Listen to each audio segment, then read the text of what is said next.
Okay, no, I'm not. Okay, okay. Give me a second.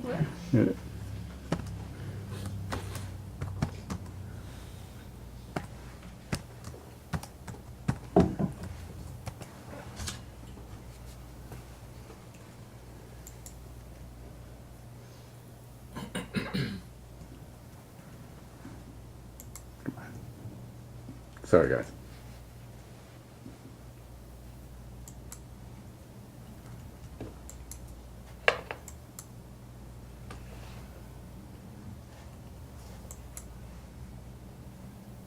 Okay. Great. Please stand for the Pledge of Allegiance.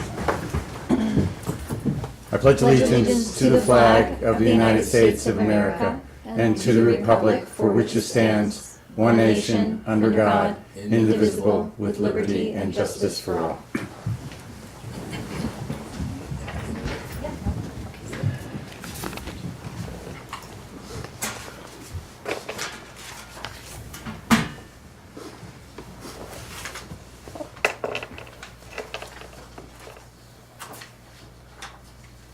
Okay, Trustee Cheney? Here. Trustee Foster? Here. Mayor Newhart? Here. Trustee Calora? Here. Stephen Gaba? Present.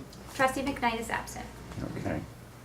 To start tonight's meeting off, we have a presentation, and actually it's a congratulations and also a kind of certificate of recognition, as we call it, and it's about a contest that is statewide, but it's also international, national, and it's called Build a Better Mousetrap. And we have had the great fortune in the past 2 years of receiving that award, and I just wanted to recognize our DPW and Mike Finelli, who has shown such great leadership in that respect. And so I'm going to read this, if you'll bear with me. Whereas the Village of Warwick Department of Public Works has been recognized for outstanding achievement in innovation through the New York State LTAP Center Cornell Local Roads Program 2024 Build a Better Mousetrap competition. And whereas the Village of Warwick Department of Public Works, led by Mike Finelli, demonstrated exemplary ingenuity in developing the Finisher, an innovative tool that allows for efficient and effective replacement of a broken curb box rod with minimal soil disturbance. And whereas the Finisher innovation replaces the need for digging large holes with an excavator by utilizing a vac truck to create a smaller, more precise hole, enabling the removal and installation of a new pin and rod quickly and effectively, thereby showcasing thinking outside the box that went above and beyond the norm. Whereas the Village of Warwick Department of Public Works innovation not only secured second place in the statewide competition, but also won the People's Choice Award, chosen by the audience over 2 days of voting, reflecting the high regard and appreciation of their innovative solution. And whereas the success of this project and the recognition it garnered exemplifies the dedication and creativity of Mike Finelli and the entire Village of Warwick Department of Public Works team, as well as their willingness to share their innovation with the New York State Highway community. And whereas the Village of Warwick Department of Public Works will further represent our community by submitting the Finisher into the National Build a Better Mousetrap competition. Now therefore I, Michael J. Newhart, Mayor of the Village of Warwick, along with the Board of Trustees, do hereby congratulate Mike Finelli and the entire Village of Warwick Department of Public Works for their remarkable achievement and invaluable contributions to our community, recognizing their exceptional innovation, dedication, and service. Woo! That's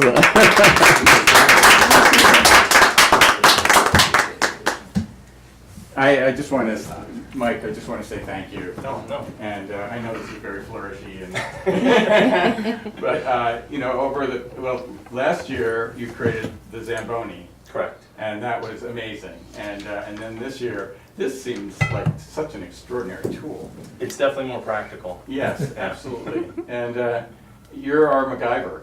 You know, I don't know if you know who that is. I'm old enough to know. Yeah, Yes. you're old enough. I Yeah, am. okay. I'm watching. Okay. Well, we truly appreciate your work and your leadership. It's definitely showed time and time again.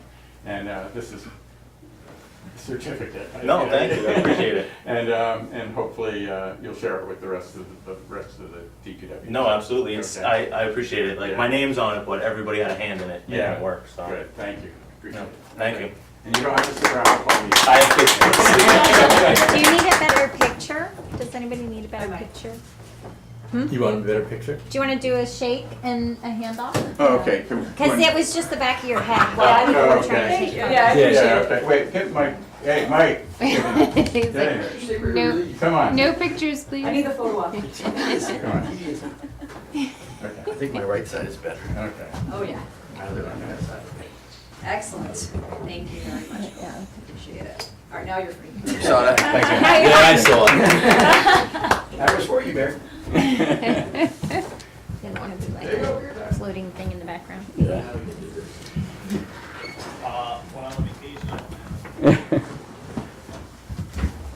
You know, I think that just speaks for our DPW.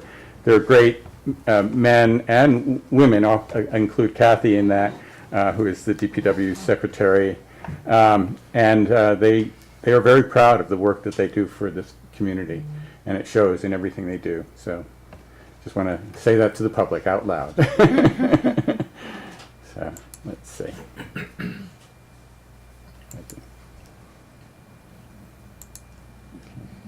May I have a, oops, oh, come on. I'm getting weird pop-ups. Okay. May I have a motion to accept let's see, the minutes of July 1st, 2024? So moved? Second. All in favor? Aye. Aye. And I have a motion to accept the following reports: May 2024 Clerk's Office, Tax Collection, Planning Department, and Building Department. So moved. Second? All in favor? Aye. Aye. And a motion for authorization to pay all approved and audited claims in the amount of $194,873.03. So moved. Second. All in favor? Aye. Okay. We have a number of announcements. Well, one which we just were speaking of, and that's the Village of Warwick Department of Public Works won second place in the 2024 New York statewide Build a Better Mousetrap competition and wins first place for the People's Choice Award for the exemplary ingenuity in the development of the finisher. I just want to say the People's Choice Award was actually all the DPW supervisors. That was their choice as Yes. the winner. So that speaks volumes. And I would imagine some of them are gonna take that home and figure out how to make their own How to make their own, right? device that will allow them to do the same thing, because it is a big savings to, and the disturbance that it creates if you're digging it with a backhoe, even a small backhoe, is magnified based, compared to what the back truck will take. Yeah. So, and then a really important announcement: the Village of Warwick was awarded the 2024-25 Local Government Records Management Improvement Fund for the amount of $40,942 for a comprehensive inactive and active records inventory and planning project for the Building and Planning Department, DPW, Water Department, and Assessor's Office. And I'd like to thank Raina Abramson for her hard work writing this grant and winning it. So thank you. You're welcome. Excellent work. You're Really welcome. excellent. We're Thank really you. excited.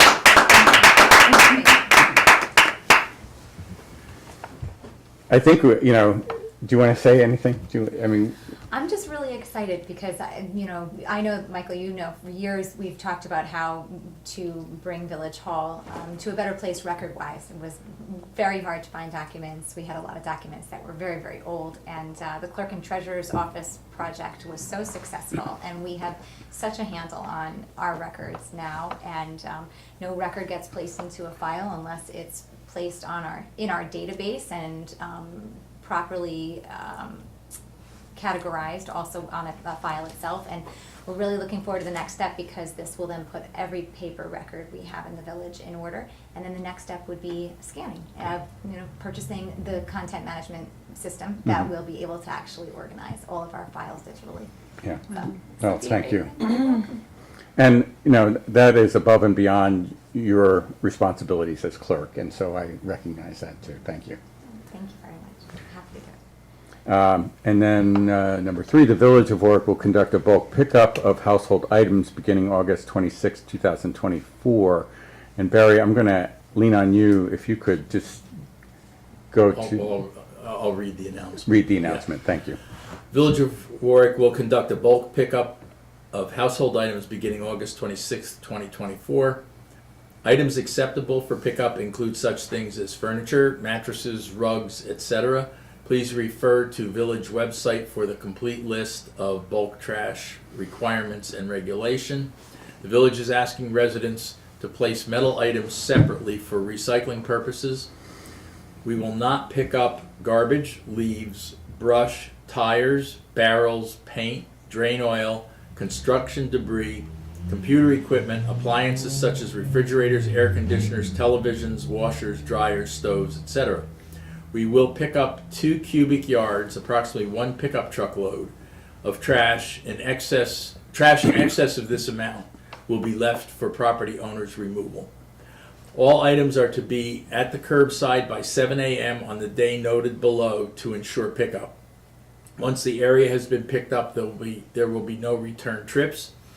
If you belong to a homeowners association, please contact them directly for further instructions. The village will be divided into 2 areas to be picked up. Area 1, which is the north side of the railroad tracks, or the village hall side of the railroad tracks, is August 26, 2024. And Area 2 is the south side of the railroad tracks, which is where Railroad Avenue is. And that pickup will begin on September 3rd, 2024. Great. And would you just take the next announcement on the flushing? Sure.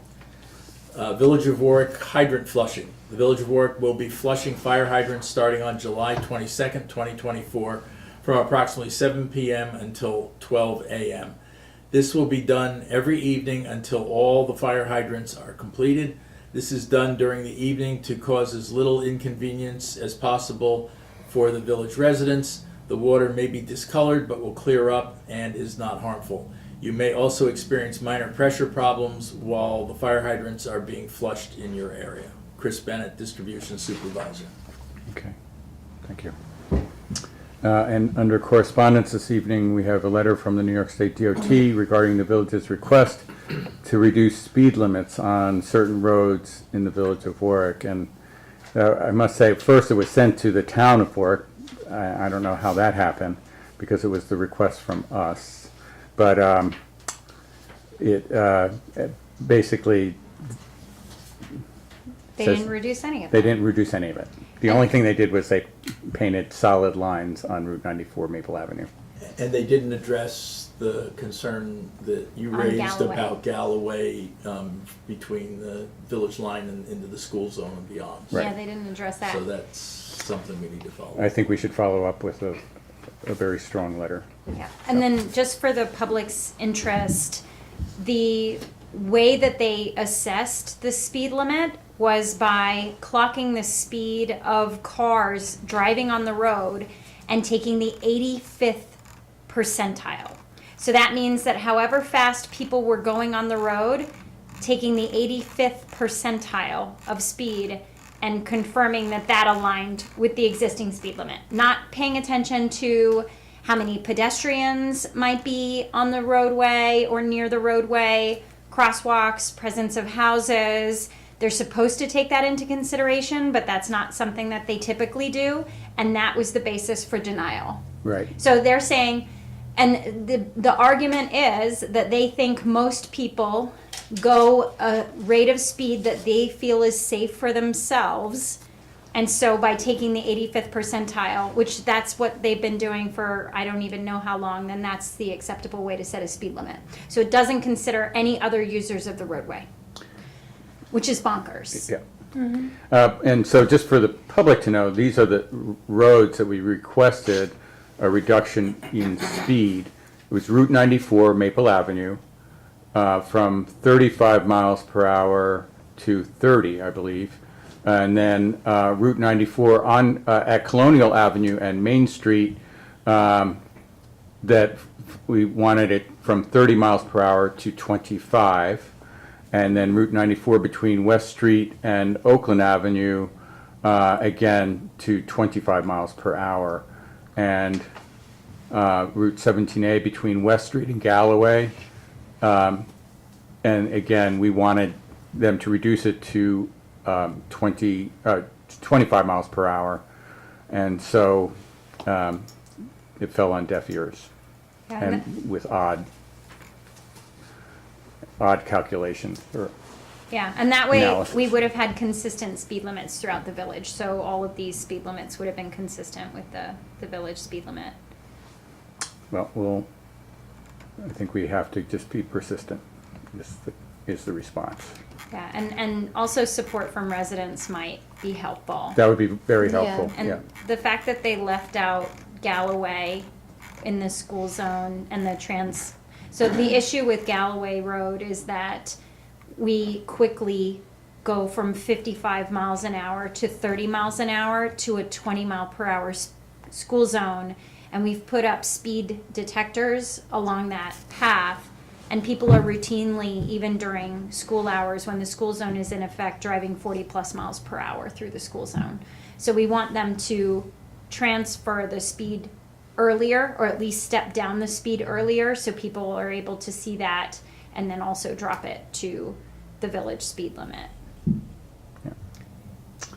Yes, public input would be terrific, and you can reach any of us, or you can by email, or speak to us directly. So next is public, discussions, draft short-term rental code. So we have the latest and greatest from Steve. And Steve, there was one question that you had that seemed to be, Right, do you want me to walk you through this, Yeah. or can we just go right to the question? well, you can walk us through it. I think we've pretty much resolved most of our I think- issues. I think so as well. Yeah. But I'll just still hit on the changes. I'm going from the red line that I provided. Okay. On the first page, just to make it a little bit better as far as the read, I changed it from the property owner, any person who has written authority from the property owner, to any person who has written authority from the owner of a short-term rental property. Not a big deal, I just thought it sounded better. As far as on the second page, the definition of bedroom, we had it such that we had the requirements for 1, 2, and 3 person bedrooms all in a single sentence, which just kind of rubbed me the wrong way. It was a run-on sentence, and so I broke it into 3 sentences. A 1-person bedroom is a minimum of 70 square feet, a 2-person is a minimum of 100, a 3-person is a minimum of 150, and for every person accommodated in a bedroom beyond 3 persons in a 3-person bedroom, you have to have an additional 50 square feet in order to qualify. Other than that, just a little grammatical cleaning up in that sentence, nothing substantive change. Same thing with building inspector, just changed it to chapter instead of article. I'd like to ask a question about the additional 50 square feet. So you could you have, well, I guess, like a dormitory type setup in a room, but you need, Well, you're gonna get to a problem where you run into the building code, and you're not gonna be able to have so many people, I mean, unless you had a truly enormous building, I guess. Then maybe you could have a dormitory set up, I suppose. again, the requirement for the additional 50 square feet is Keep in going mind, to short-term rentals are only allowed for 1- and 2-family homes and mixed uses. So I guess maybe a mixed use could theoretically be problematic, but, That's okay, good. all right. I mean, if you don't like it, we could take out the additional accommodations, but what we're doing is we're setting the minimum amount of square footage that you have to have those Right. people in, Yep. otherwise you Yeah. could put them in anyway, you wouldn't have the right Yes, square no, footage. it's appropriate. So let's see, building inspector, like I said, I just changed article to chapter. Owner, I changed a residence to the residence. Owner occupied, it said his, which it's a little sexist, so I made it the owner's. On page 3, registered resident agent, the resident was out last time, I just carried that over. Changed an uppercase O to a lowercase o, really nothing there. 115.3, short-term rentals are allowed in all zones, as opposed to is allowed in all zones. Page 4, let's see here.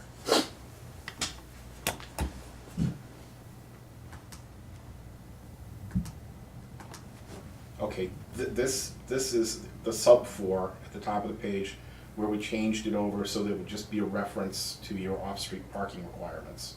And I deleted all the other language that I had.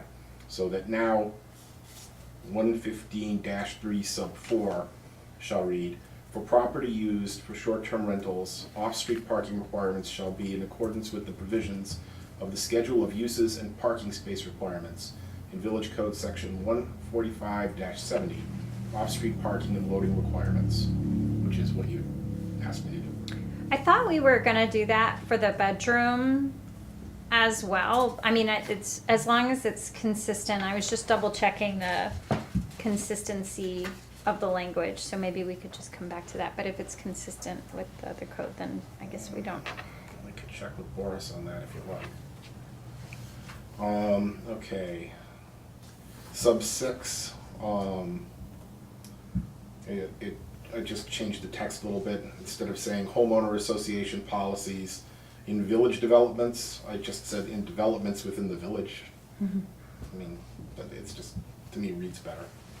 115.4, a short-term rental register application I added as established by the building inspector shall be submitted, instead of completed by the owner submitting, to the village building department by the owner, see I moved owner down further, of proposed short-term rental property, stating that the owner is seeking short-term rental permit and providing at a minimum the following information.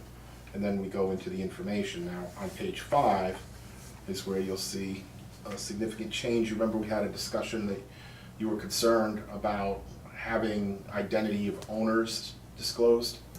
And so what I've done is I've put in 2 new sections in regard to that, sub 2 and sub 3. They language mirrors one another. One is for owner, one is for registered agent, so I'll just read the one. In the event that the owner is, it should be A, is a corporate entity, such as a corporation, an LLC, a partnership, or a DBA, provide the name, mailing address, telephone number, and email address of the owner, majority stockholder, managing member, or managing partner of such corporation. And it's the same thing for registered agent. Okay. So we're not gonna be drilling down, I would think that, and I thought this was just something we discussed, that anybody with more than a 10% interest in it would have to be disclosed as well. Do you want that many Because- people disclosed as Yeah. to? I mean, that's my feeling anyway, if, I thought if you just got one, this is the majority owner, this is the well, managing. what if there isn't a majority owner? What if there are 10% owners? Well, that could be any one of them. But they have to give us somebody. I feel that Well, it should, draft it that however you it like should there. be, If you want more than 10%, it should be fine. anybody that has Not more than arguing. 10% ownership in it. I don't know how the rest of the board feels, but So they can't get a permit if they have an outstanding violation with the village. And would the reason for understanding the greater 10% ownership also to be to enforce that provision? And I don't also, know is that it for would you need conflict to of enforce that interest? provision? I'm trying to I think- understand the think- reason. It's to, is it for conflict of interest? Just Is to it- know who's investing in our community to begin with, and who we have to deal with relative to permits and enforcement. It's informational only, as we've discussed, you have a corporation that owns it, it's the corporation that would be responsible for any violations. not the owner of the corporation. But I mean, if for informational purposes you want more than 10%, you can certainly have them, you don't require that as a condition of giving the permit. It's informationally what we need to have. Tell me how you want it, I'll draft it that way. I mean, some municipalities have an entity disclosure law that requires it on building permits, applications to the planning board, you know, those kind of ministerial things that a village does. You can do it, I'm just questioning how you want to do it. I drafted it up for just the main, just to have one person to answer to, but if you want more information, we can certainly write that in. I'm okay with it. I am too. Yeah, I am too, but It's consistent with what we did for the ethics, Mhm. right? So Yeah. we might as well just be Yeah. consistent across all policies. Okay, 10% it shall be, or more. Well, do you want it 10% or more than 10%? 10% or more. Or more. 10% or more. Anyone holding 10% stock Got it. or more. All right, so I'll make that change. okay, great. Under street address of the rental property, I thought it'd be a good idea to add in the tax map section, block and lot. Sometimes street addresses don't quite add up with identification of property. Number 5, I'm on page 5 now here. The number of rental units in each building, I just put in on the property. It sounded better to me in terms of, you know, filling out the application. The number of conventional bedrooms in each building on the property. Might have multiple buildings. The proposed maximum overnight and daytime occupancy limits of each building on the property, again, in the event that you have multiple buildings. Let me see. New number 11, I just made it to, I added the word off, it was missing off-street parking.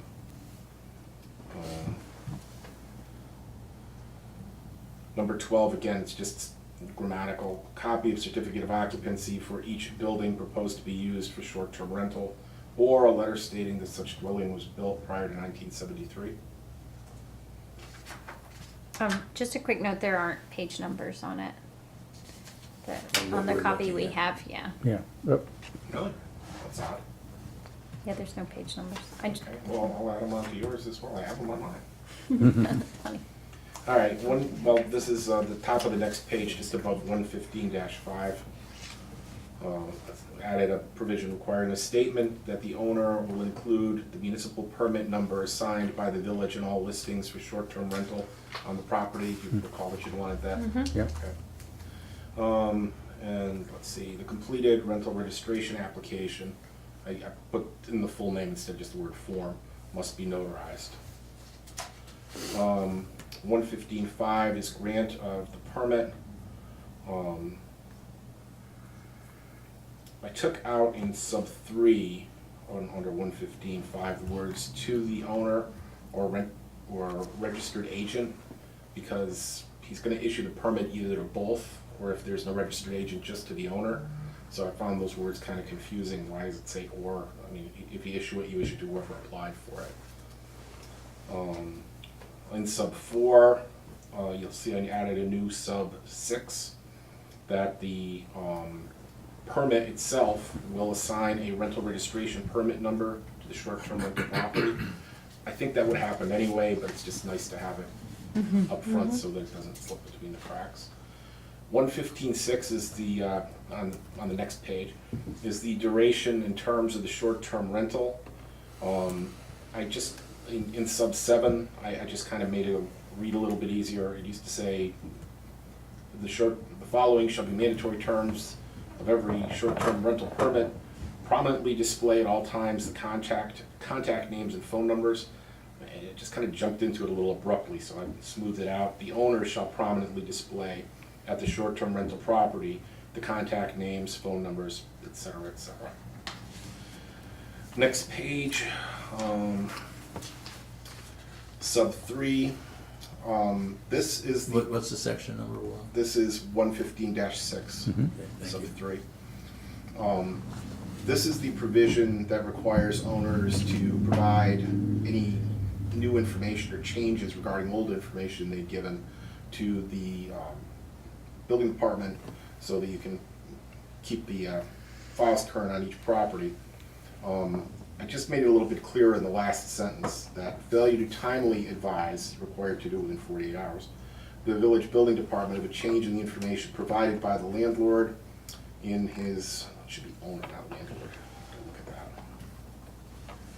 The owner in his registration application constitutes a violation of this chapter and is grounds for suspension or revocation of the short-term rental permit as provided herein. Is 48 hours okay? Is it too short?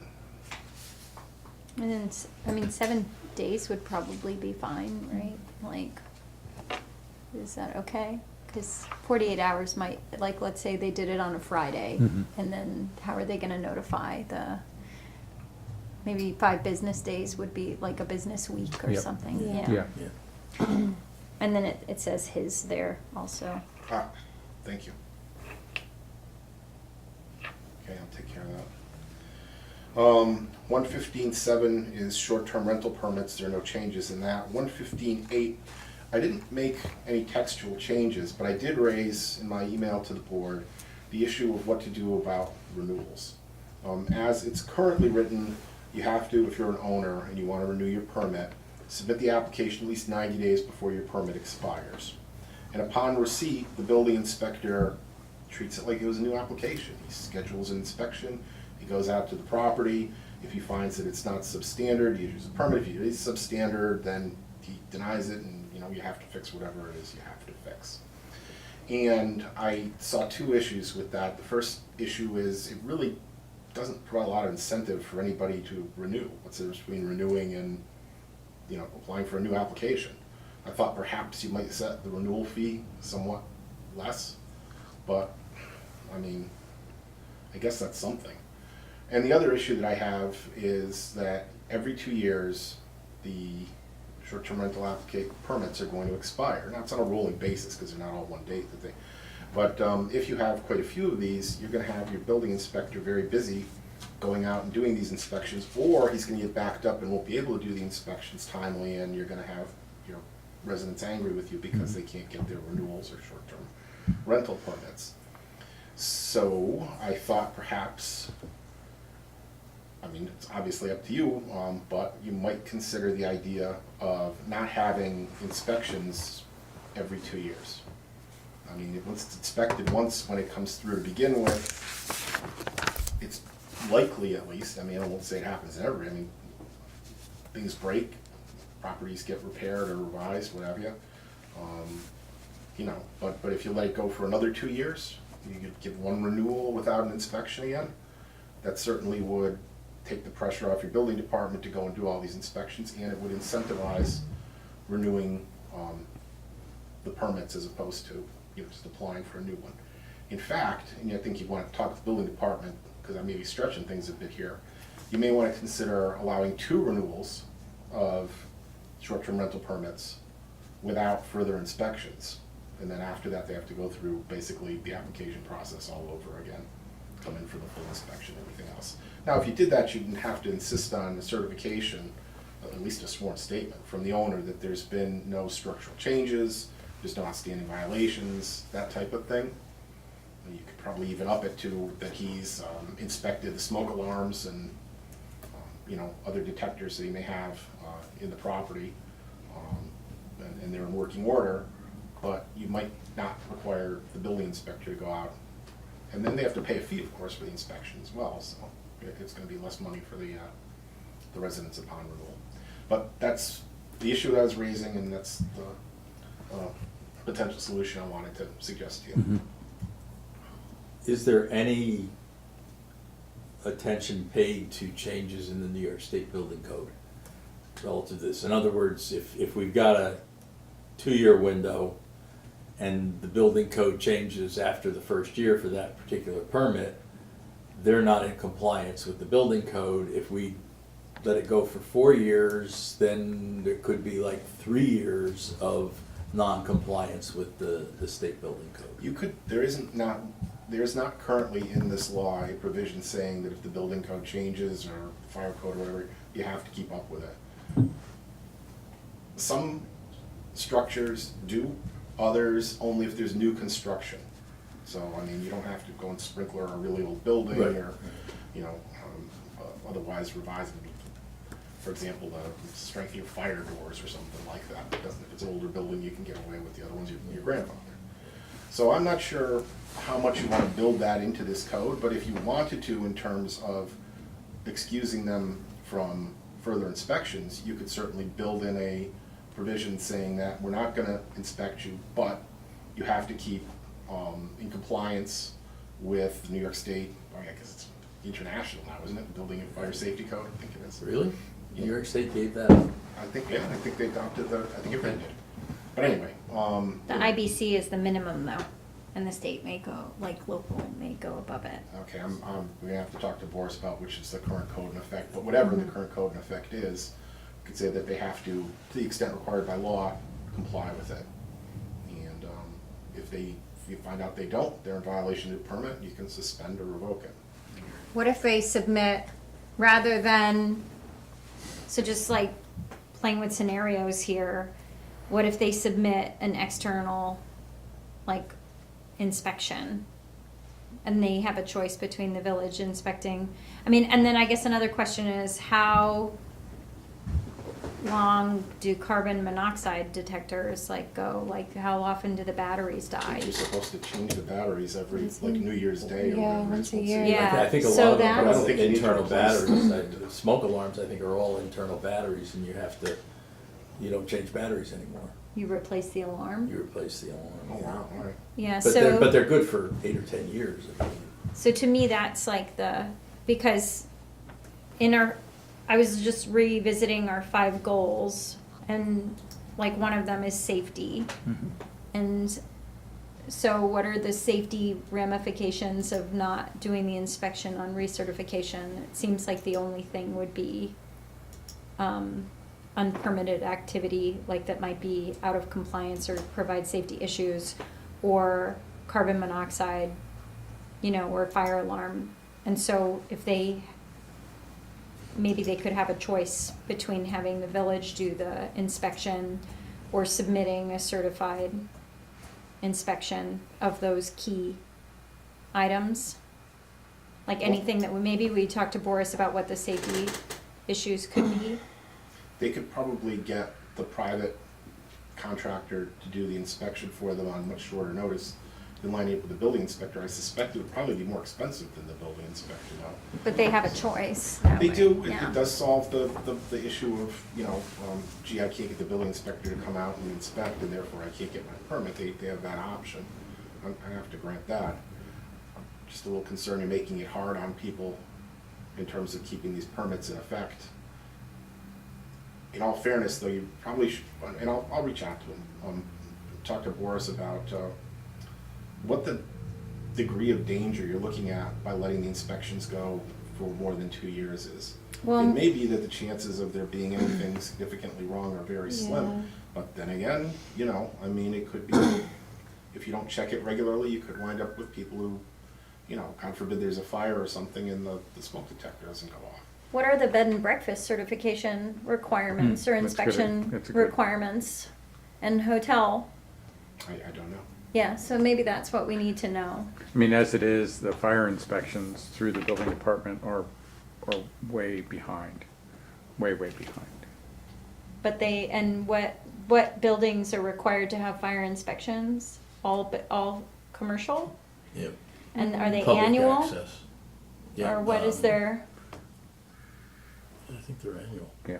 okay, so this would be less onerous than what is required for commercial properties, and then this is a commercial activity. Mhm. It's just not permanently commercial, or it may or may not be. Right.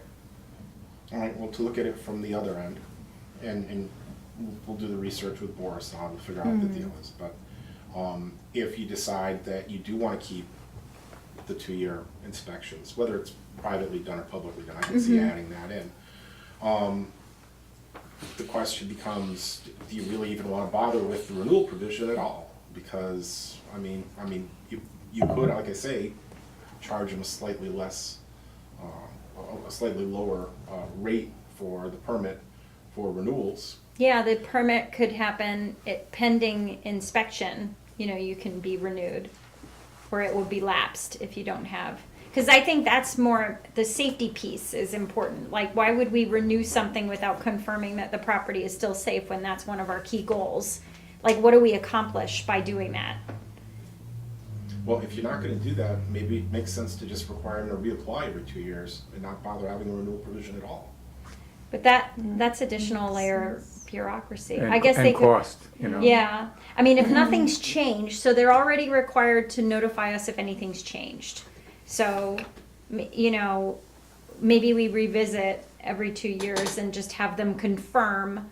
Can you confirm that this is still the same and we need an inspection, and then you get a renewal? Well, they wouldn't have to fill out the form again, that's true. They would have to send something in. I'm sure that we could come up with a form for, a simplified form, you understand, for renewals. And then they pay the fee, and they either have a private report to the building inspector, or they have the building inspector go out and check for himself, and then the renewal is granted. I mean, they're. 90 days should 90 be enough to days. get that done. Yeah, Should- that's what I was thinking, yeah. And I do think we should check on the process for, like, you know, bed and breakfast, just to make sure that we're in alignment. That it's not more, intensive. Okay. Unless there's more on that, I'll move on. Just relative to the independent entity performing the, I mean, then we're gonna have to get into deciding who's a qualified independent entity. That's true. Yeah. And that may be a little difficult, and it may, depending upon how narrow we make that, it may be difficult for the property owner to find somebody that fits that description and can do it. I was thinking home inspectors. That's what I was thinking, because Yeah, they're that's- certified, They're- aren't they? No, A home inspector? is no, it? they, I don't believe so, no. The county They doesn't, are. I don't believe the state does. Yeah, I don't think there's a license. I think No. they may be right about that. No, I mean, they may They just put out a get single. schooling and certifications from a national organization, but that doesn't necessarily, you know, have a consistent method by which they're trained and judged. Yeah. Well, I think that could potentially be superseded by what is happening in the bed and breakfasts and hotels, right? Like if they have the opportunity to have some other entity inspect them, then we could potentially align with that. Well, I mean, Whatever yeah, that is. I wouldn't close the door to it, but Oh, it says they must be licensed by New York State Department of State home inspectors. Oh. Google. yeah, well, but I mean, what's the, I guess I I was want to know watching what's that. the Yeah. process, because Yeah. do they have to take a test? Do they have to have certain qualifications or training that they receive in order to receive that certification? I think it's a Yeah. civil service title. No, you have to complete a course of study that's at least 140 hours long. 40 must be unpaid field-based inspections under direct supervision, or must have completed at least 100 home inspections, paid or unpaid, under direct supervision.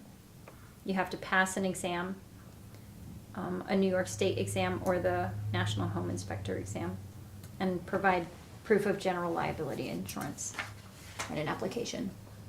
How much is the application fee? $250 So it's a money grab. and a renewal. I mean, I'm just There. telling No, you I what thank Google's you. telling me. No, I appreciate Yeah. knowing that. How about this, I'll draft it up, that the private inspection for renewals, not for first time, can be done by a certified Home inspector. And I'll talk to Boris and see what he thinks Architect or about it. engineer. Sure, if you want, pricey for those engineers and architects, I don't know if they're gonna wanna go. Well, there. I would imagine they would go to other, but But yes, we can give them that option, certainly. We have somebody in the family who knows. My cousin. I'll talk to Benny, Boris to be about it right. and see what he thinks, and we'll just use this as a placeholder for now. And if the board isn't happy with it, when I come back with the revised draft, you can always change it or take it out, whatever it is. Since you- Will you share with us, though, the inspection and certification requirements for that's gonna be part of it too, or, I was just gonna ask Boris, but I can ask him about that, sure. okay. For B&B, Right, yeah, and hotels. Hotels, and yeah. hotels, yeah, or motels, whatever. Just to qualify something I said before about the smoke detectors and smoke and carbon monoxide detectors, you can still get them that work off of a 9-volt battery, Yeah. but you can also get them that have a lithium battery, and it's not necessary to change them, and they have a 10-year life. So, in case anybody was scared that they couldn't get 9-volt battery smoke detectors anymore, that's not the case. You still can. Thank you. Okay, Yeah, thank you. So to move on to 115-9, the first thing I did was I'd have what's now the first paragraph at the bottom of it, the bottom of this section. To me, it just made sense to move it up. All it says is that if it's determined that falsified information has been given or inaccurate information has been given in the registration forms, that it gets treated as a violation, gets referred to the village board. So that's the same, pretty much the same wording as we had in there. I just moved it. The second paragraph, it was the old first paragraph, remains the same. The same thing with the third. The fourth, there's a provision in here saying that written notice of violation has to be given to the owner or registered agent. And I just wanted to clarify how that notice is given. So I put in via certified mail return receipt requested. The mailing address is listed on the registration application. And they provide the notice along with a report on these factual findings on the violation of the village board. I didn't have the report in there before, but I think it'd be a good idea if you got more than just a notice of violation. I expect you would have gotten a memo anyway, but like I say, it's good to have it clear and upfront. Subsection was 4 is now 5.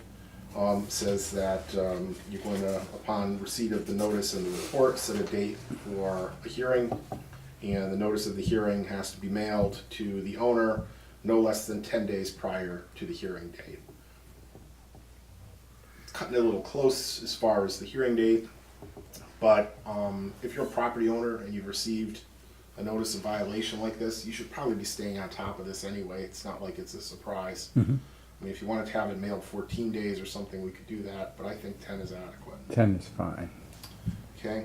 Is that consistent for other notice of violations that we have in our code? I don't think you have any notice of violations that go to the village board like this. This is Okay. kind of on its own. I mean, maybe, I could take a look at dangerous trees and property maintenance violations. They might. I don't think they do. Property maintenance is longer than 10 days, I believe. All right, you want it to be consistent? I think we should be, because just in case, You don't think so? Well, I'm just from the standpoint of property, of short-term rentals, you're involving people that are maybe unsuspecting going there, whereas the property maintenance, it's usually the grass isn't cut and it's this tall. Oh, yeah. What about a health code violation? What's the, I don't know what that Be would Department be. of Health, it'd be the county. oh, okay. And would that come to the village board? No. No. No, I was just wondering No, about. yeah, nor does the property maintenance come to the village. Right. And the other thing, I understand, you want to be consistent, I get that, but they're really kind of different animals here in terms of, this person was cited because they're renting out their property and either there's big parties and problems, or there's fire code violations, or there's, I don't know, some other such problem there. You kind of want to get it in front of the village board to take action to suspend or revoke as quickly as you can. If you're going to give them, in addition to getting served with the notice of violation 30 days before they wind up, for a hearing. yeah, you're Things right, are because really if there's a difficult. safety, well, I mean, okay, I mean, if there's a safety violation, I'm assuming that Boris would have, like, if there's something that's significantly egregious, he would have the authority to just shut it down. We don't have to That's put true. that in the policy. That's true, but, you wind up in litigation over those things an awful lot when you have your building inspector saying, I'm condemning this building, or, I'm revoking your CO or what have you. And you prefer not to go there if you can avoid it. Mm-hmm. Number 6 is the provision, not mistaken. No, this is a new provision. It says, at the hearing, the village board shall consider the report of the building inspector and such further information or proof as the building inspector may submit. The property owner shall be heard and given an opportunity to contest the alleged violation of this chapter. Each day that a violation occurs shall constitute a separate violation. Number 7 is a provision that somehow or other got moved down to the bottom of the document last time. It's old number 5 that was missing. It's just a word processing issue there. But this has been in this law pretty much since the beginning. What it says is, if after affording an opportunity to be heard, the village board confirms the existence of the violation of this chapter, the village board shall suspend or revoke the short-term rental permit. For 1 or 2 violations within a period of 6 months, the permit may be suspended for a period of up to 6 months from the date of the suspension. That would have been, that doesn't belong in there. It should be 6 months. From the date of suspension, that makes sense to me. No, actually it does, you're right. Because it's the date that you've decided it's going to be You're right. suspended. It's not from the date of issuing the violation. You're absolutely right, that should stand. For more than 2 violations within a 1-year period, the short-term rental permit may be suspended or revoked, and if revoked, no short-term rental permit will be available for the short-term rental property for a period of up to 2 years from the date of the revocation. So it's almost like the entire remainder of your permit. Yeah, And that's what we have in terms of suspensions and revocations. that makes sense. 6 is taken out here, but it isn't really, it really was moved up to 1, as I mentioned earlier. In terms of 115-10, which is appeals, it says if the building inspector denies, I just cleaned this up. It's stuff we haven't talked about. If the building inspector denies an application for a short-term rental permit or for renewal of a short-term rental permit, it shall be done in writing reciting the grounds for the denial. And then B says the appeal goes to the village board of trustees, it gets filed with the clerk.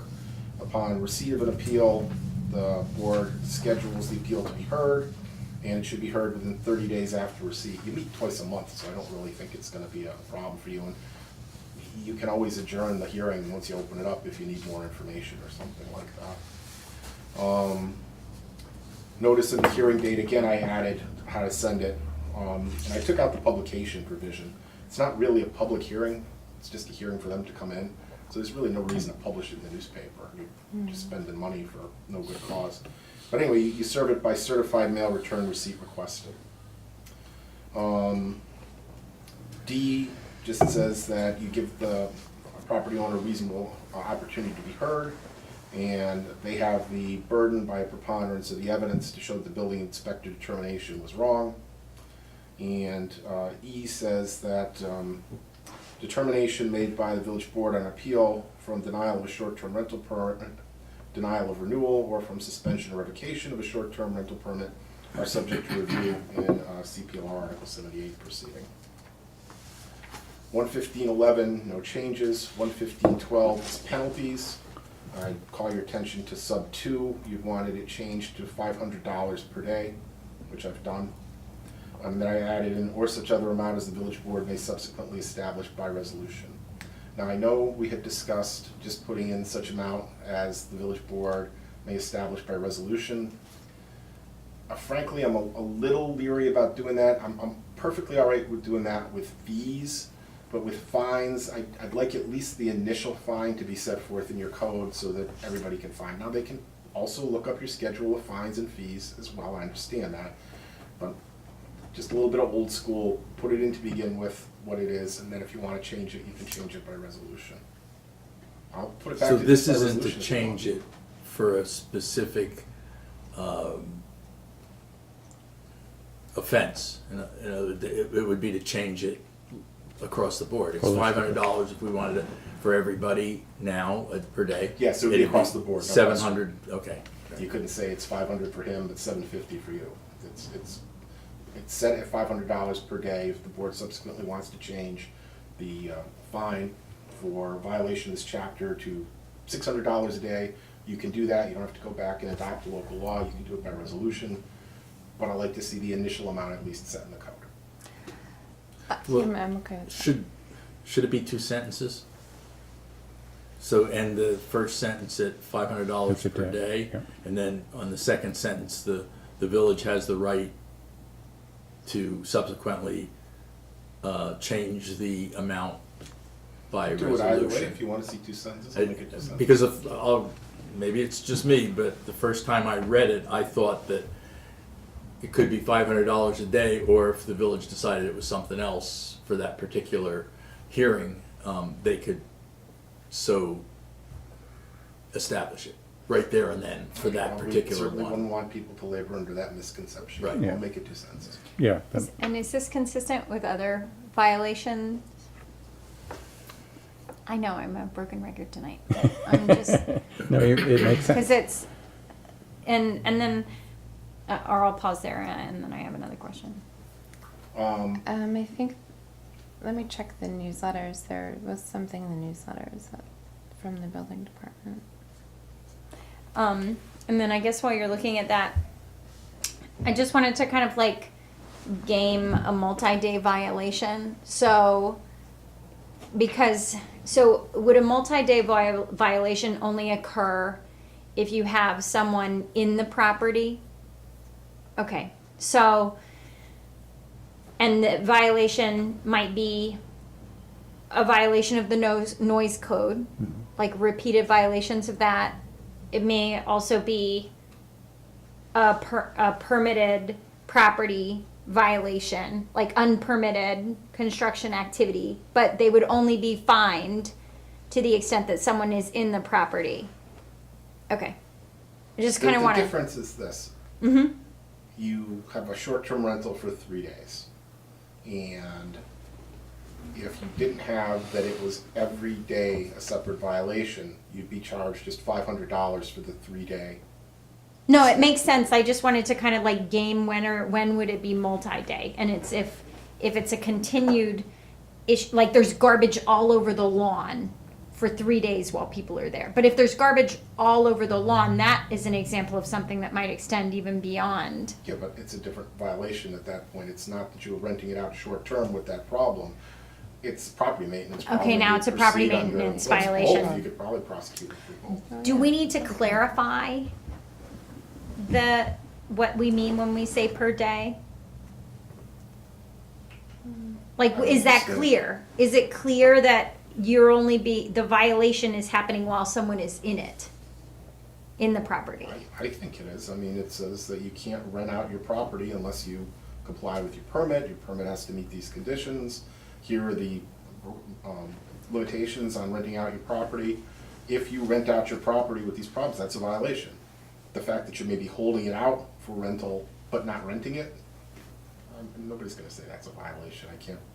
I don't think that's unclear. I mean, I'm just asking. well, it's something to think about, but I don't Okay. see it as an issue. Yeah.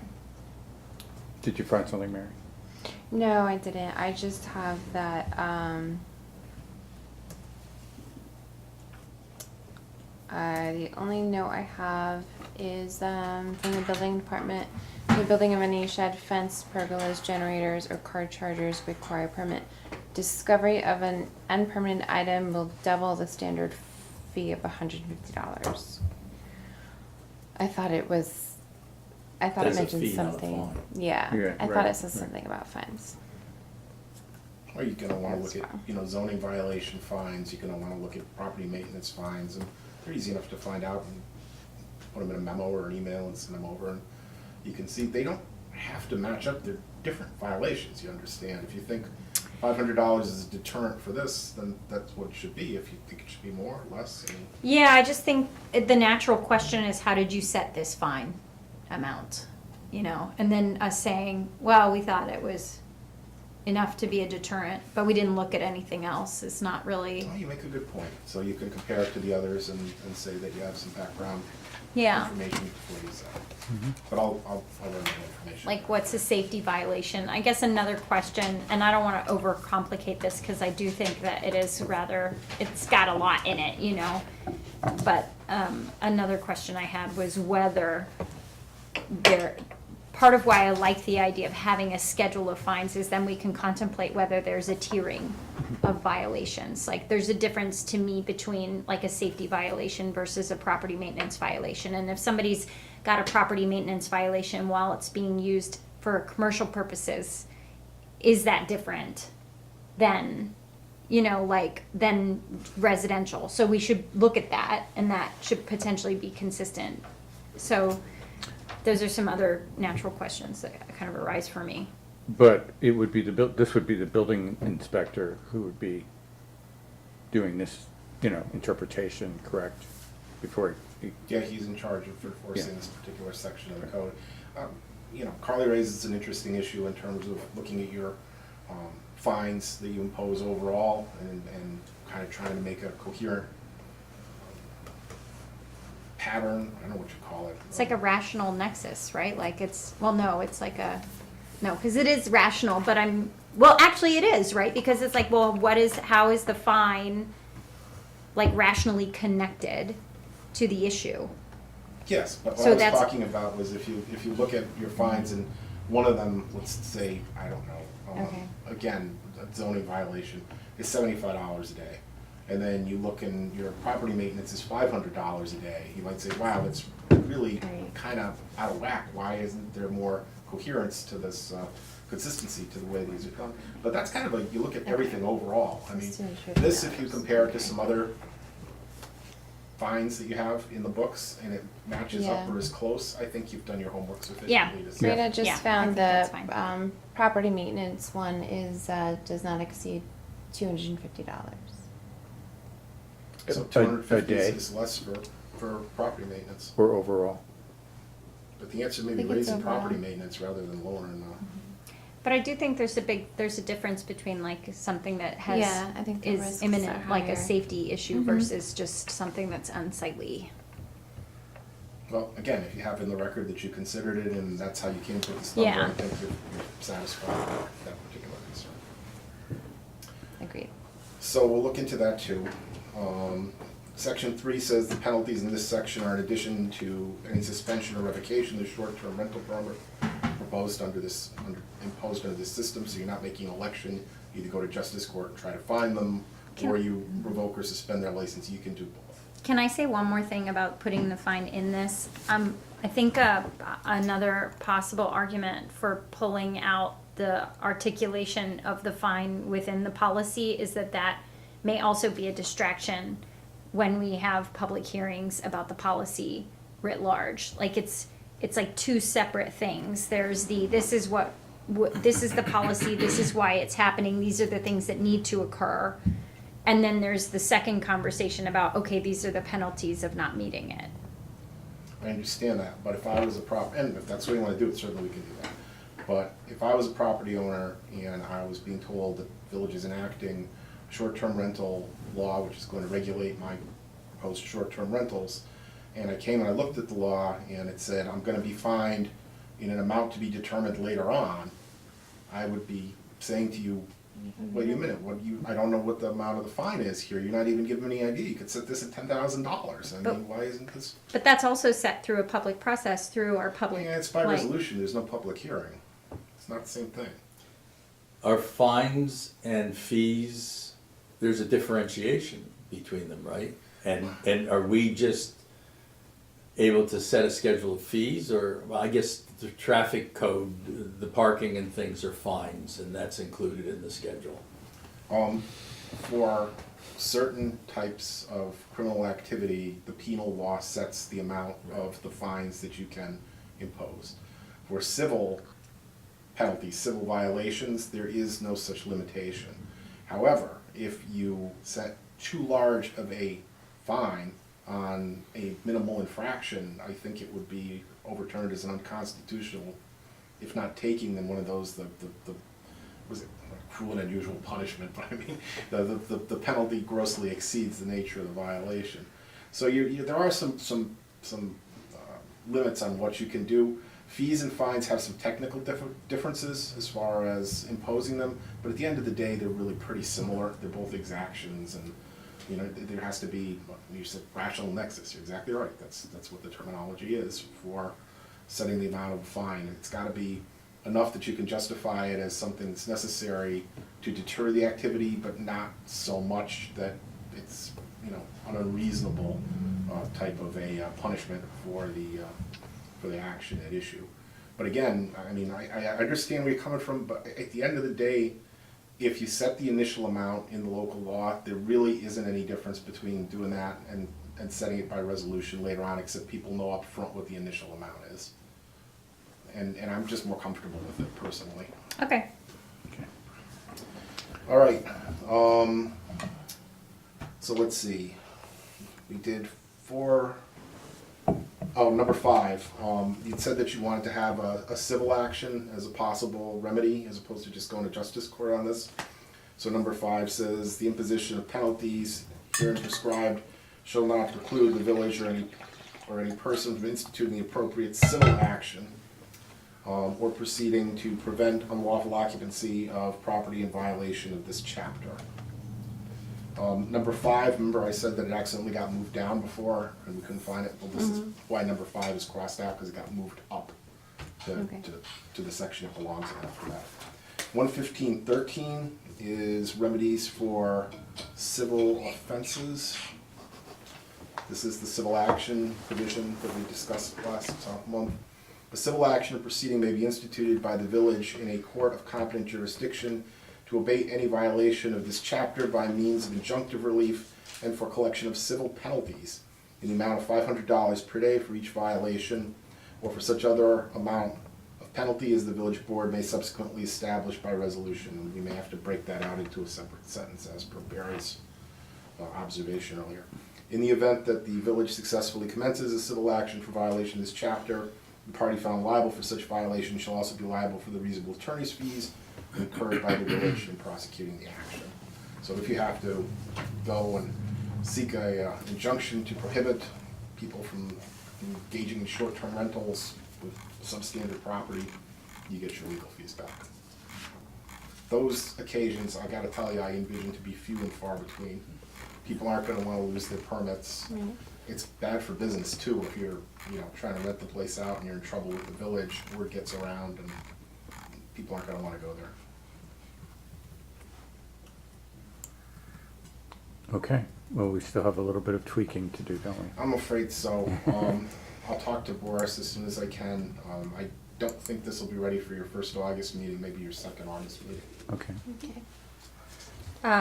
Thank you. Are we, is this something that NICOM can they do a courtesy review of? They don't do that. I think we talked about this. Yeah. Yeah. Yeah. We can ask them a question. But I would think it's rather relevant and Yeah. timely to them. I appreciate that we're taking so much time and we're being very diligent Yes. about yeah, it. I do too. So Steve, thank you. Yeah, thank you. Yeah. Okay.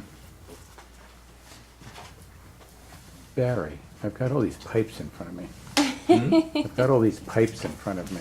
Do you want to do this now, or do you want to do this at the end? I guess I'll do it at the end. Okay. You know what this is?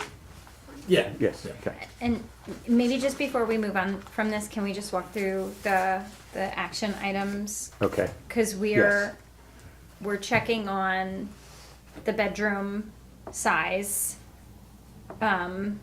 consistency.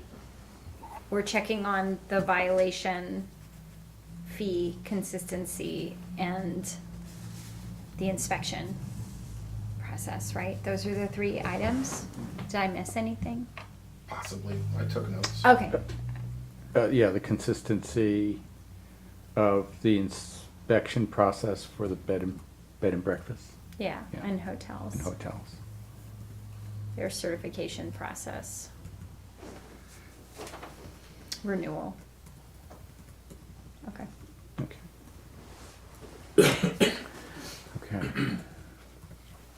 So we'll move on to motions. No PC? We have Oh, public yes, comment. public comment, I'm sorry. I didn't scroll up high enough. Public comment. Would anybody like to speak to our dear village board? So we'll move on to motions, and Trustee Cheney. Number one, resolution approving a proposed contract for parking enforcement and permit management software and services. Whereas the village board of the Village of Warwick has before it a proposed renewable 3-year contract with T2 Systems, Inc. for parking enforcement and permit management software and related services. And whereas the village board finds the contract acceptable and wishes to enter into it, now therefore be it resolved as follows. 1, that the village board hereby approves the said contract, a copy of which is annexed here too. And 2, that the village mayor is authorized to execute the said contract and all documents necessary for carrying out the terms and provisions thereof. And 3, funds to come from budget code A-3320-2300 parking division equipment. Second. Okay. Any- Trustee Cheney? Yes. Trustee Foster? Yes. Trustee Calora? Yes. Mayor Newhart? Yes. Okay.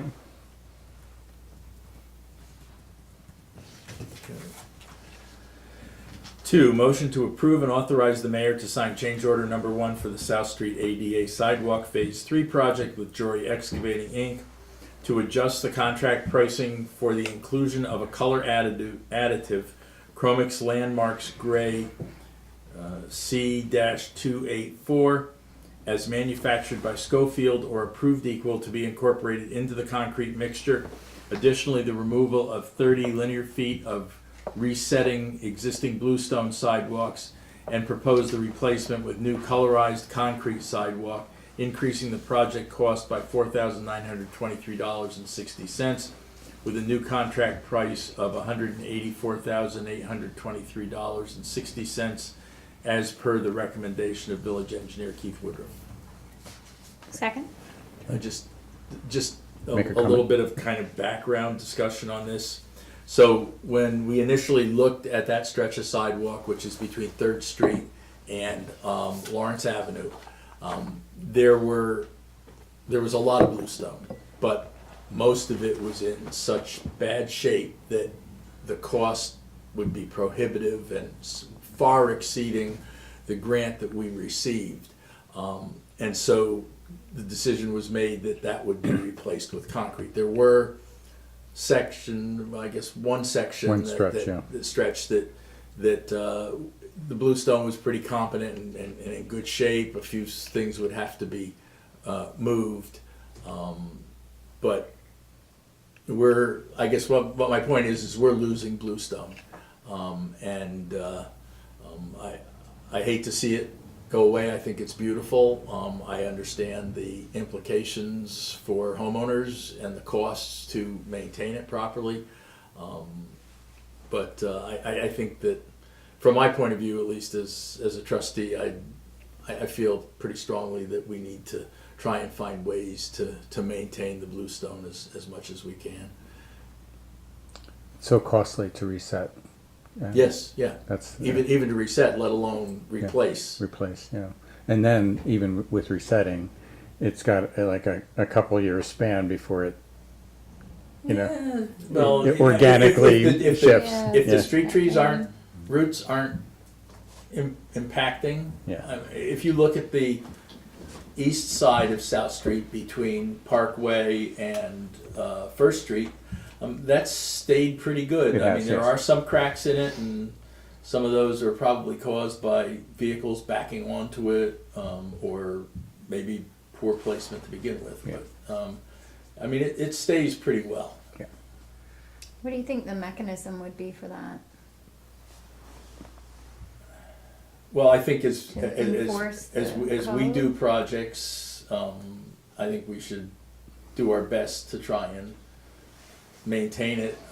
Other things would be to, before things get too out of hand, is to just engage property owners and get them to, take it upon themselves to do it. I know that, it's happened in the past that, people who have Bluestone sidewalks and value those sidewalks have taken it upon themselves in some cases to do it.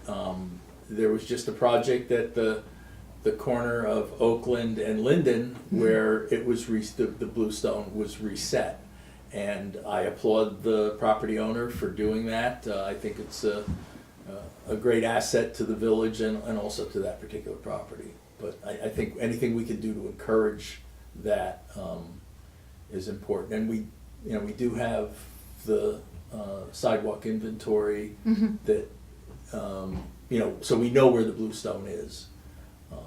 And maybe there needs to be legislation on our part to establish a better sidewalk code that is more definitive as to the responsibility of the homeowner to maintain it in a like manner. Yeah. It'll be interesting on this project, by adding the colorant, how that meshes with the Bluestone that will be still there. And, I mean, the whole idea of the colorant, and that came through the Architectural Review Board, that it was more aligned with the, color of slate. So we'll see. Just maybe for the benefit of folks watching and, for those documenting the meeting, there is no village revenue source to care for sidewalks, and the code does have maintenance and restoration of sidewalks is the responsibility of the adjacent property owner. Okay, so we have a second. So you were gonna roll call, right? Were you? Let's take a roll call. No? No. So you Second? get a Oh, we vote. seconded. Yeah, we got Yeah. it. We need to vote. Yeah, all in favor? Aye. 3, motion to approve payment number 2 in the amount of $4,512.50 to TAM Enterprises, Inc. for the Pole Barn DPW project for work, including the remaining submittals for review and approval and mobilization as per recommendation of village engineer Keith Woodruff. Funds are appropriated in budget code A 1640.2350. Second? Okay, all in favor? Aye. Motion to grant permission to Village of Warwick employee Jennifer Manti to carry over 3.25 vacation hours. Second. All in favor? Aye. Aye. Motion to approve the budget modification request in the amount of $5,588.33 as per the village treasurer's memo dated July 10th, 2024. Second. Okay, all in favor? Aye.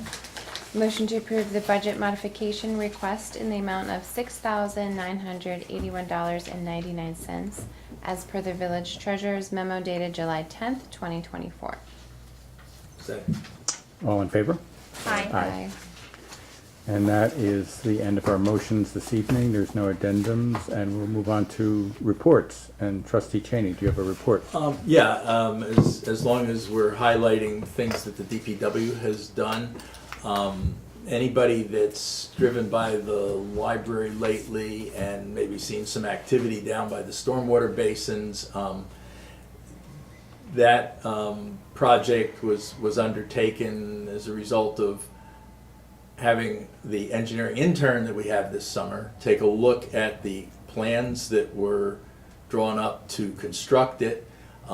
He did that, and we went out and took a look at that, and he had determined that there was water that was being introduced into the basin that shouldn't be introduced into the Oh, basin. It was interesting. coming under under McFarland Drive. It was supposed to bypass around the basin, Oh. and at some point the volume was so great that it spilled in and started to erode it. So we ended up with probably a 4 or 5 foot deep gully that directly transported the water from the other side of McFarland Drive, under McFarland Drive, and into the basin. And so DPW, we went out, we had a meeting, and like a day later, they were out there, and maybe in a day and a half, they were able to basically reconstruct and reconfigure the basin to the way it was supposed to be.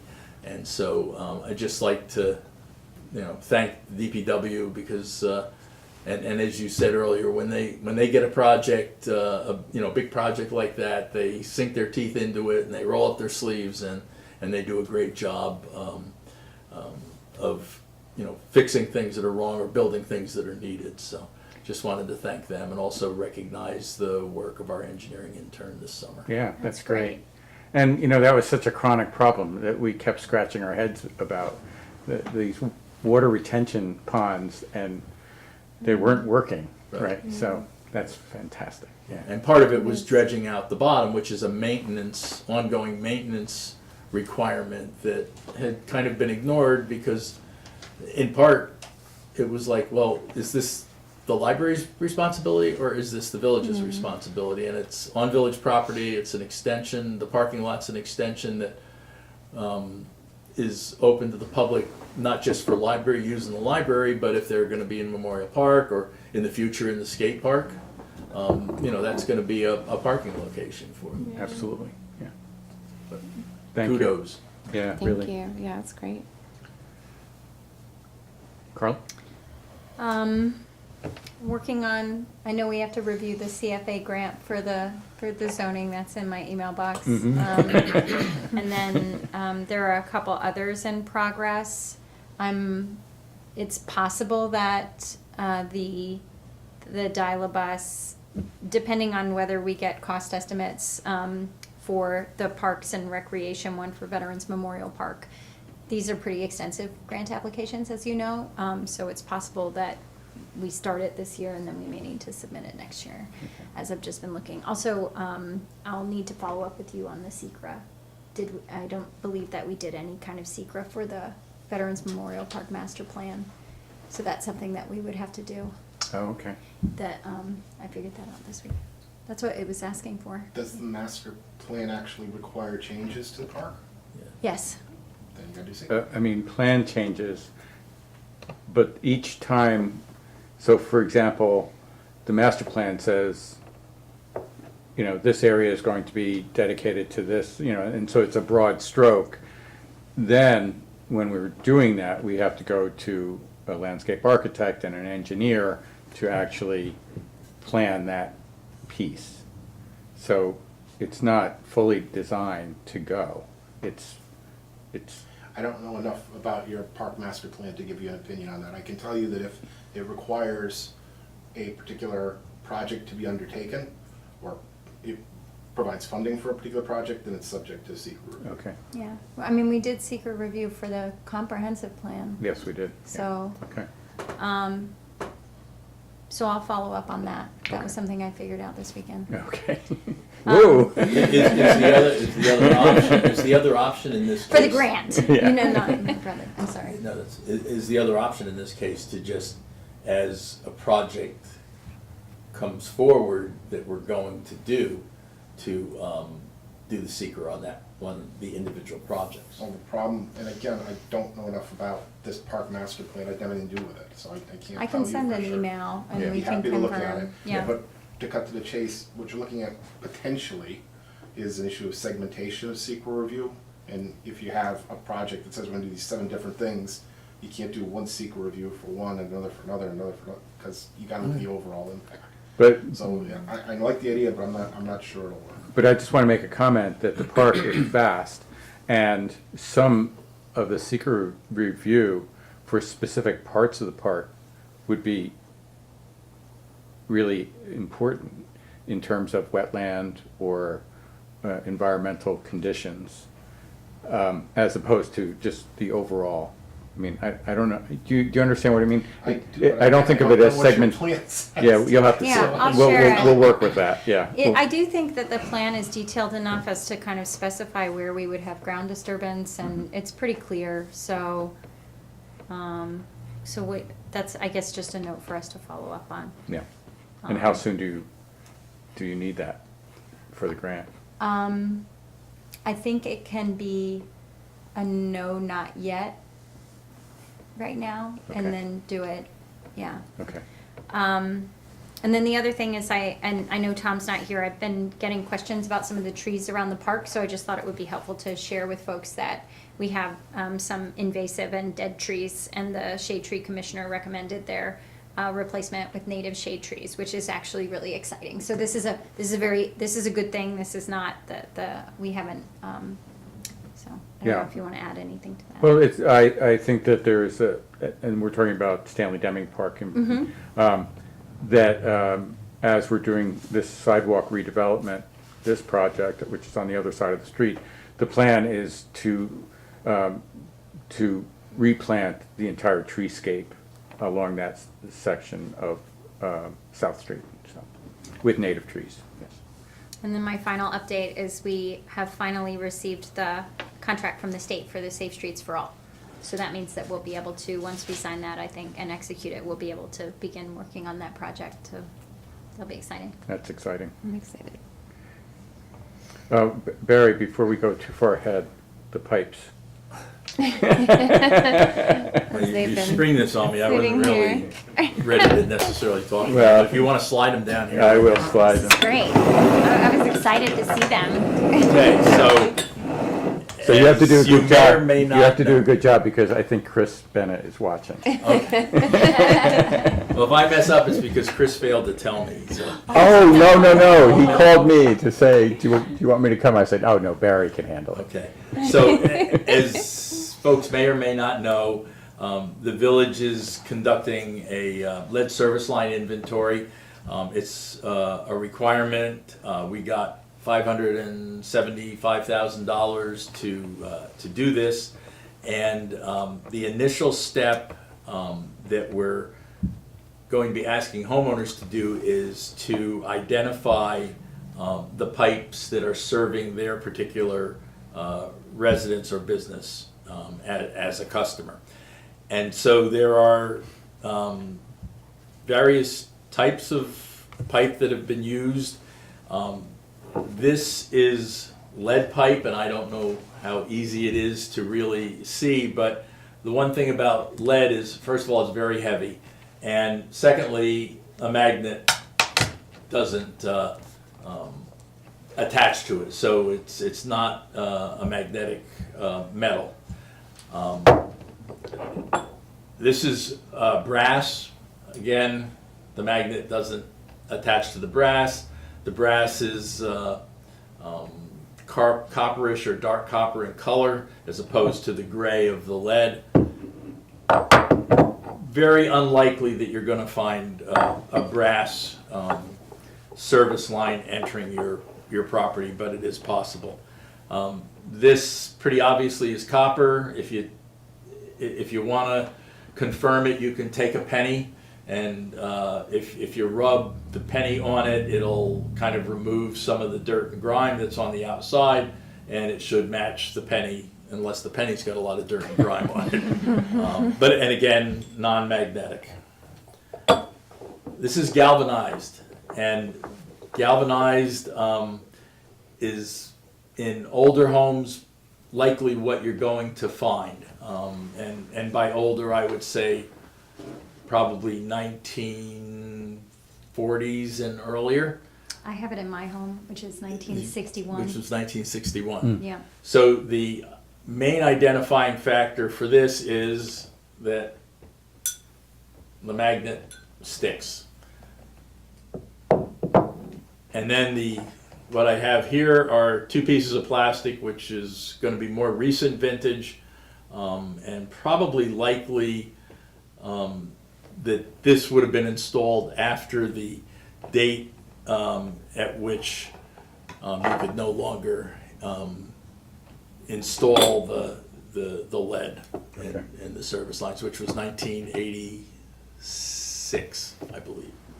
See, 84 or 86. So basically, you will be receiving a postcard in the mail, probably in 2 to 4 weeks, I'm hopeful, and that at that time you will be able to access the instructions that will allow you to make this assessment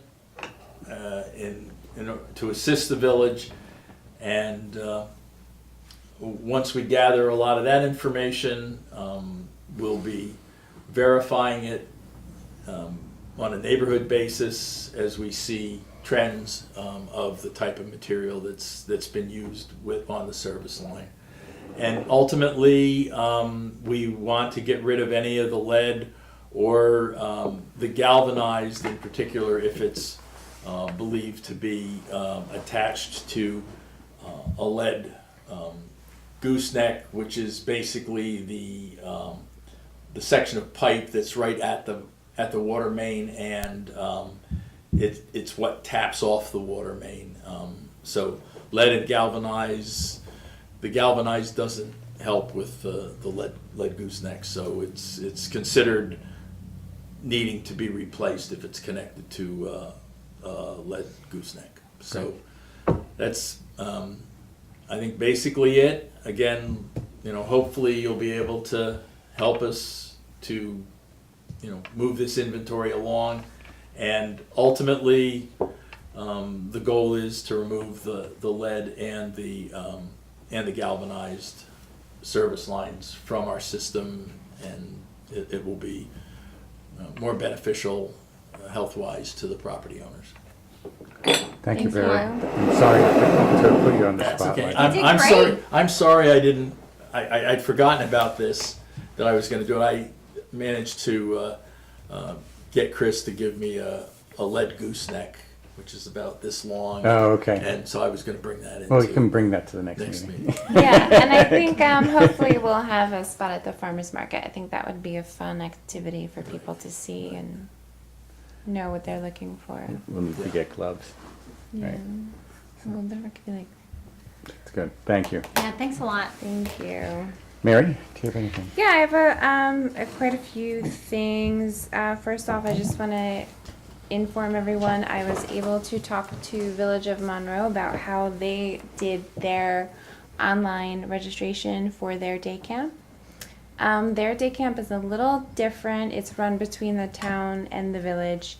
This was the first year that they did online registration. They had no technical issues. They were working with a program and a local programmer. I have all the information. I emailed it out, right? You got my email. And whatever they used came highly recommended. So if we wanted to think about switching that for next year, I have all that information. Do you know how their registration compares to ours? Not expecting you to know that. but I'm gonna find out more information Okay. about as far as how many kids they have. I think they have more kids, and I think that they only have the day camp. I don't think they have the other activities that we have. But that's on my list to find out more. Great. And thank you to Village of Monroe for being so forthcoming with information. I'm always asking them questions about things. On behalf of the Historical Society, our book release was on Friday, Old Stories from Warwick's Past. That was a great event. We sold about 100 books. Wow. And I got to spend time with Jean Beatty May, which is always a pleasure. The books are available to purchase at the Warwick Historical Society offices, which is across the street at the 1810 house during business hours. Books are $20, and that includes taxes. There's 2 events this weekend with the Historical Society. In the morning, it's the George Washington Day 5K, which is from 8:30 to 11:30. Registration is still open if you're interested in doing that. And then from 1 in the afternoon till 4 p.m., there is a George Washington Day picnic in the park at Lewis Park. You can bring your own picnic. There'll be old-fashioned games. There's a circus performance, Chew to Fly that afternoon as well. And there also is the first annual I Cannot Tell a Lie Best Cherry Pie contest with this guy is one of the guest celebrity judges, so that'll be fun. That puts me on the spot. You cannot tell a lie. I cannot tell a lie. And then the Student Youth Leadership Academy has been in session since the beginning of the month. And the mayor and I had lunch with them today, which is always really fun to do that. So much fun. They're a great group of kids. They asked us really, really good questions. They were. They were the most Yeah. most inquisitive group I've ever had. Yeah, they asked a lot of questions. So that was really fun. That is all that I have. That's great.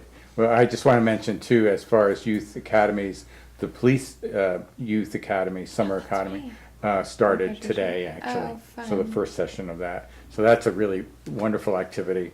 And I have something, we have a virtual suggestion box, and this came to us, and it was really quite unusual. Usually we get requests, but this was something else. It was more of an outreach. So it reads, "To whom it may concern. By pure chance, I came upon your Warwick Village website while searching for images of the 1988 Reebok's Let You Be You print ad campaign, and found the great bus stop poster with policeman George R. Arnott. I was an art director working in New York City for ad agency Chiat Day, who handled the Reebok account. With my copywriter, we created the UBU campaign. We'd hired photographer Max Vadukal. I can't. We first walked through New York, shooting some crazy pics of regular New Yorkers. Then we drove outside the city and shot some farmers until we ended up in the village of Warwick. 3 cops followed us to control traffic. We'd asked the cops if they were willing to pose with Reebok shoes. Surprisingly, they did. The Reebok's Let You Be You campaign won many big awards. The rest is history. Thank you, Mayor Michael J. Newhart, for the very nice written eulogy for George R. Arnott. Best wishes, Martin Tanis. I'm retired now, and I live in France." So it brought back a lot of memories, of course, memories of our good friend George Arnott, who was a police officer for the village for many years, and the poster, which I remarked about in his eulogy. I was living in New York at the time. I went out to go to work. I went into the subway, and every poster in that subway was George on a scooter. So it was monumental. They spread these images throughout the entire city, and then the other great image from that period of time were Mr. and Mrs. Baird, who the Baird family are farmers, and the picture of Mr. and Mrs. Baird was like American Gothic, beautiful farm couple standing in front of a clothesline strung with Reebok sneakers, and it was basically Mr. Baird with a pitchfork almost, but so and Mrs. Baird I think on a chair, kind of almost tipping, hanging up the sneakers. So it was just a wonderful campaign. They found us, and like she said, or he said, the rest is history. So it's a pretty cool thing. So I'll end that with that happy note this evening. So may I have a motion to adjourn the meeting? So moved. Second. All in favor? Aye. Aye. Thank you. Oh, sure. I forgot to provide an update on the Welcome Center meeting. On the what? Welcome Center meeting. Oh, could do that okay, we next can do time. that next time. Yeah, that would be good. Yeah. Maybe I by, didn't get maybe any by then from- we'll have a signed lease. So. Oh, good, yeah. Good night, everyone. Good night, thank you. Thanks for all the work on Yes.